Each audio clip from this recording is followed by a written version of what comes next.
Oh, oh, oh.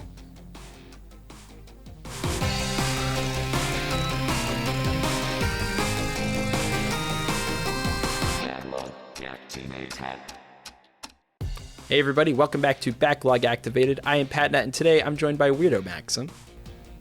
I think some should call you Prop Master Maxim, because I swear that banana was not here like 5 seconds ago. Maxim's always going the extra mile to find a way to introduce the next game visually, and of course, then I do it verbally, because today we're talking about Rain World. What fate a slug cat? Prey or predator? Funny enough, as of recording this, it's raining cats and dogs here, so... No kidding. You are literally in Rain World right now. Wow. Well, perhaps since Rain has kind of chosen you, Maxim, would you like to be the first to talk about... Or do you want to finish eating the banana? Should I talk about it first? I done it. Okay, I can talk about it. All right. Gotcha. So, Rain World is... I think it's safe to say it's a Metrovania-esque game. It is basically... prey versus preyed situation. In the beginning, you're running around with your family, I presume to safer grounds and everything, and then because of unforeseen circumstances, you got lost and you got split apart from your family, and now your goal is to try to reach your family. At least I presume so, because there is no story in this game. It's just you have to guess it yourself what to do in situations. In this situation, you are not strong. You are actually one of the weakest creatures in this game. And your job is to, run away from people or creatures that want to kill you while getting food so that you can sleep for the night, and make sure you don't stay in the overworld too long, because if you do, rain will pour down and you will be in dangerous situations. Right.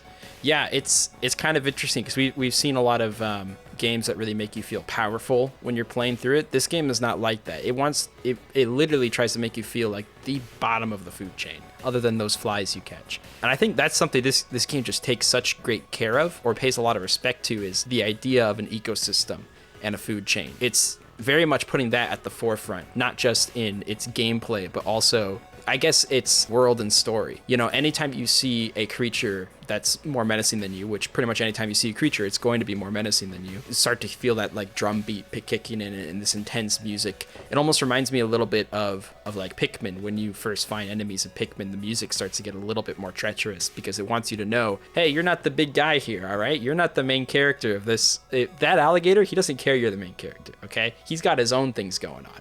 And all of the creatures got their own things going on. And that's what's so fascinating about the game, is that everyone's got like this one objective, which is food. I don't care about anyone else. I just want my food. So you have these alligators, and then you have like alligators who have predators, these giant like mosquito looking things. That's terrifying, by the way. Can we talk about just how terrifying this game is? Like, it's just scary at every corner. I don't know if you have met it, but there was like things like green crocodiles where it's like, oh, okay, you can't climb up, and then the purple comes, it's like, allowed to introduce myself. Whoop. It's like, oh no. No, that caught me by surprise. And sometimes you like, I remember specifically dying by a purple crocodile because I was hanging on something and the crocodile's a screen above me. He just drops out of the screen from nowhere and catches me in midair and like holds onto that thing. And I don't know if you've watched this, but if you leave the game on the game over screen, you can actually see him like just take you around the world, and he'll like go back to his nest and stuff. And I'm like, gosh, that is just like, it feels like you're watching a nature channel of just like a prey eating its or rather something eating its prey. Which does lead to me saying that you only have one heart. You only have one. Yeah. If they hit you once, you're immediately dead. So you have to be very, very cautious about collecting food. Did you play it in Monk or in Survivor mode, by the way? You know what? I think Survivor. I don't think I picked Monk. I didn't really know what the difference was, but I just picked Survivor. I played Survivor first, and then I played Monk later. I'll talk more about that later. But basically, you have to collect food, and you have to eat it, and be like, okay, I have eat food. Now, do I rest, or do I want to explore more? And the risk of exploring more is, well, you can get eaten. And the punishment of you getting eaten is you go 1 day back. I don't know how the day system really works. I think you get rewarded with after you reach a certain threshold or something. I'm still trying to learn about the whole concept, truthfully speaking. The point is you want to survive as long as possible. Right. And you want to know when to take a risk and when not. And that is such a very interesting concept because most of the time it's like, I can do it. I can explore more and then get immediately eaten. It's almost unforgiving. To have one life and then also set you back a day every time you die, it's like, oh my gosh, this game really wants to make you feel puny. I don't even know what happens if you go back a day that you can't take back. I never, thankfully, reached that point. But also, I think you're right in that there's something about the need to continue your cycle forward.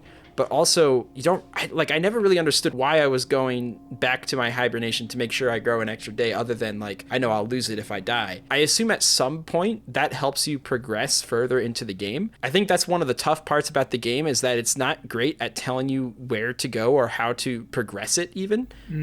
You have these little visual indicators of the guys who kind of point in certain directions and little blinking lights of like, hey, you should maybe come in here. Ultimately, after like a couple cycles, when the objective is no longer just getting food for the night, I'm like, I need to get out of this certain area. And that's where it becomes a little bit difficult, I think. It doesn't feel the most intuitive in terms of just progressing the game, which makes you start to question what your objective actually is. Like, why am I hibernating and grabbing food and trying to survive? Maybe it becomes more clear as the game goes on, but I don't know if that's something you were experiencing too. Yeah. Truthfully speaking, I reached like the highest point and then reached the ability you get. Apparently, if you survive 5 days without dying or not in survival and all that, you get a perk per se, a one-time perk where you can basically switch your hibernation location. So if you're in here and you can switch it to another place on the map, the only problem is you need to be sleeping in it. So I don't know how useful it is over in the long run, but at the short run, not that useful, truthfully speaking. Sure. Don't know if you have been using map system, because if you press a button in the map system, it tells you everything. It tells you, oh, the blue circle means there's food over here, you should go and get it, and you should probably do that. Right. And it also gives you like locations you have been there and not been there. Right. And essentially it gives you like that. But truthfully speaking, and I'm gonna tell this to everyone, I think you all should play monk as a first thing. As a survival, yeah, I get it, survival sounds like a normal difficulty. Play monk, because you need to understand how to play the game, and as a monk it also gives you like hidden tips and everything every time you hibernate. So every hibernate they actually give you good loading tips, which is shocking for games. No kidding. So it's like, okay, like they give you like one tip, it's like, oh, by the way, if you crouch down while you're holding a spear, you just throw the spear on the ground. And it's like, why did no one tell me that? Why did the game not tell me that? So yeah, that's interesting. You play monk first, because it's much easier and much nicer to understand the game. Okay, see, even if I had like something that said like, hey, maybe this is beginner's mode or something like that, then I would have started with that just to understand it. But I think, yeah, there's just a little bit of a lack of visual cues at pretty much every corner that make it difficult. Eventually you start to kind of understand some things, but even when you're first learning what are objects that you can grab onto and climb as opposed to objects that you can hang on the sides to crawl up versus things that just take you around the stage through like arrows. Before you're kind of learning all that, it's kind of a struggle to explore this world. And then even after you learn what it is, there's some things where you're like so sure, like, oh, that's something you can crawl through. Oh wait, that's not a crawl space. And I don't know if it's because the level or the world opens up later depending on progression, if more pathways open up, but there seems like there was so many almost decoy pathways where it's like, sure, they can go in here, and then it's like, oh wait, there's no blinking light, I can't go in here. But one of the really good visual indicators that I absolutely love is that when an enemy is coming, depending on the color of the enemy, it'll start blinking that light that color. And that's something that's so terrifying when you see a purple, like, blinking light, like, oh, I gotta get out of here. Or like the red for the mosquito or the green for just the regular alligator. That, honestly, I don't know if you played Metroid Dread, but in Metroid Dread, there's these segments in the game where you're constantly running away from this machine that's trying to kill you, and it felt like that terrifying feeling I felt in Metroid Dread, except for just the entire game. And that's what I kept thinking about. I'm like, this is almost a better version of those segments in Metroid Dread. Like, it's like you take that and make a whole game off of it, and suddenly you just get a terrifying experience. We do have to mention that you can kill those monsters, by the way. You can kill them. It will just take you forever to kill them. It'll take a lot of nuts and bolts you throw at them. It took me like 3 spears just to kill one of them. So keep that in mind. There's something satisfying about that, how you can just cling on to items that you find and then just like, okay, yeah, I'll just toss it, you know? And the animation of the character itself is so like naive and humorous, and I love that. It really feels like a tiny animal that has no idea just how treacherous the situation that it's in. It's like, oh yeah, I'll just throw a nut at this crocodile coming after me. But even the way like the eyes move, like the eyes will always move at points of interest. I love little details like that. Like the character's always moving. It's never stagnant. It's even when it's laying down, it's like got breaths and stuff like that. And it feels like it was animated by someone who really cares about just the liveliness of animals in the ecosystem, basically. Funny thing about this is that we only have been talking about like basic moves and everything. I did spoil myself a bit by watching a YouTube video, and in the YouTube video there's like advanced guide of controls, and it's like, okay, how long is it? It's like around 45 minutes long. Just to there's so many like, did you know that you can actually fall from the ground? Like, you can fall from the cliff and not be staggered if you do a rolling movement. There's a rolling movement in the game. It's like, what is going on? There's a lot of things in this game that is so... It's so much mechanics that I didn't even think it was possible. Well, and again, that goes back to it doesn't really like to blatantly show you things. It kind of likes to hide what new features it has, which is for better or for worse. But I think the most complex movement that I would do, and even then I couldn't really get the hang of it, was just the long jump. Like, there's something just kind of strange about the long jump where you have to duck first and then hold down the A, but there's no visual indicator for how long you have to hold it, and then you release and get launched. But then also there'd be times where I just accidentally start crouch walking. I'm like, oh wait, how did that happen? And I think maybe I just switched to D-pad to kind of fix that, because there'd just be times where my stick is doing stuff I don't need it to do. I can't imagine learning every complex movement, though. That sounds like wow, that's pretty wild. But to 45 minutes worth of different movements, it's like, how come they didn't tell me about that? How come they didn't show me more of those? But maybe it does as the game progresses. It's tough to say. It's just it's a fascinating game to me. I think that's the best word I could use for it, is that the entire time I'm playing, I'm fascinated, because it takes so much care at what it wants to do. Like, it wants you to feel like the bottom of the food chain, and the entire world revolves around that.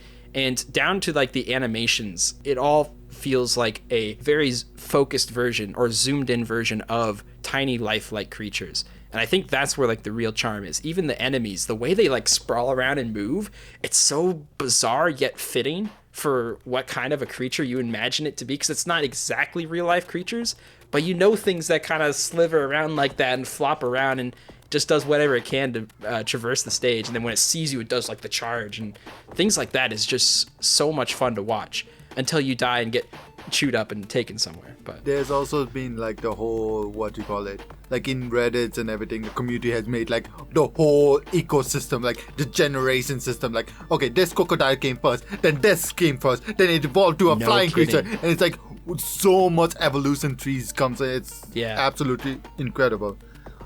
I do have a complaint though. I have one complaint of the game, and honestly I think a lot of people would disagree with me when it comes to this. I think the game is a bit too slow. Okay. I feel like the character and the speed, maybe I've been spoiled with a lot of speed games like Metroid, Hollow Knight and all that jazz, but I do feel like our main character is a bit too slow at times. I think like, I don't mind if the enemy is faster because of this, but I do feel like all the movements and everything should be a bit more faster, because it feels like they can climb fast, they can do fast, but instead it feels more human, I guess you could say. And I felt like it should be more like, I think I get it. I think I wanted more like Ori from the Blind Forest. Well, Ori is so fast and everything. Maybe because I'm comparing it to that, but I do feel like things can be a bit too slow for my taste. Yeah, I think the reason it kind of feels slow is maybe not necessarily because the character itself is that slow, but it's that the maneuverability, to get to the maneuverability you want, it takes a lot of like pre-thought, which just adds to the thinking time of actually traversing. Like when you want to do a long jump, not only does it take a while, but also you got to think about the manual inputs you have to do it. And climbing on objects and stuff, you have to think, okay, the next object I got to climb on is over there. And all that time you spend thinking, combined with some not so fast movement, it does feel like it just takes a long time to maneuver through the world. And I was noticing that too. I don't think I had so much of an issue when it came to the speed when I'm against enemies. Like, I felt like I just had to try to outsmart them in a way. But in terms of going back to my hibernation chamber and coming out again, and trying to get to where I was last before I left, that was the part that kind of felt slow to me, was actually traversing the world. And maybe that's just because the mechanics feel a little bit funky sometimes when trying to climb up things or go into tunnels, but I can see that though. I felt a little bit of like, okay, we can speed this up. I've been through here before. But anytime an enemy comes, then I'm like, okay, whoa. Just think. You got to think now. Time's for thinking. But I think I just want speed overall, because you say that it takes time for you to process. For me, it's like, okay, pull. Okay, connected. Let's do this. But it's still like, I don't know. It just takes time. I think that's fair. I think it's definitely trying to make you slow, but yeah, at the end of the day, slow is still slow. And you know me, I like fast-paced games anyway, so I could totally tell where you're coming from with that. If I were to give like a gripe with the game or whatnot, it comes down to what I've already talked about. It's just I feel like it's not great at telling you things. It's not great at delivering information to you. It wants to do the approach of no tutorial, which is fine and a lot of times welcome. There's a lot of games that can do no tutorials really well while still teaching you all the mechanics, but this guide that they have that kind of gives the holograms, and then it kind of sometimes spazzes into different places, you know, and it's not very cohesive as to what information it's trying to give me. Sometimes it gives me like a cutscene and a hexagon. I'm like, okay, but what does that do for me? I don't understand. There's just a lot of moments like that where I genuinely don't know what I'm doing other than I want to get food because I need food. But then it's like, why do I need food? I have no idea. I just know I need it. So I think that was one of the things that was kind of setting me off of it, is like I could use a little bit more direction. But other than that, and maybe this would kind of lead into our final thoughts, I do think it's a super fascinating game that's definitely worth trying. It's, you know, I don't know if it's something you need to see all the way through to the end, but I don't think you're going to get as much fascination and as much nerdy ecosystem details in any other game. And I love how you brought up the community, like talking about the exact hierarchy of beasts and when they came, because it's like that is the kind of nerdy people that would love this game, is because it really does hold a lot of respect towards that, and there's not a lot of other games that respect it like this one. And also it's just a really good, intense, terrifying, it's almost like a horror game. In some ways it's an intense horror game because you're just running from everything that can kill you at all times. And it's got all the charm, so I definitely recommend playing it for sure. But I would love to hear your thoughts, Maxim. As for me, this game is definitely not my cup of tea. As Pat has problem with so don't tell situations, but does it to the extreme. I personally don't mind that. Personally, I'm like, okay, I need to understand everything. I am a good thinker. Let me understand what you're trying to say. And I try to process everything. For me, the problem became speed. Because I really want to move faster. I really felt like this character could move faster, but it just couldn't. And I know I'm being a little bit dumb when I'm saying this, but I need speed for this game. I genuinely need speed. I don't care if the enemy becomes faster. I don't care if the enemy kills me more because it's faster. I want speed. Someone make that a thing. Make speed. But with the community, with the nerds, with everything, with the hierarchy, and with like 45-minute videos just to show you how to move. This game is amazing. It's not my cup of tea, but it's amazing because it has shown that people love this game, and I can see the charm behind it. I highly recommend playing the game. Heck, before this whole backlog, one of my friends recommended this game wholeheartedly. So there was another reason why I actually bought the game because of that as well. But so yeah, this game, a lot of people like it. I recommend playing it. Just play Monk first, and do bear in mind what we just said.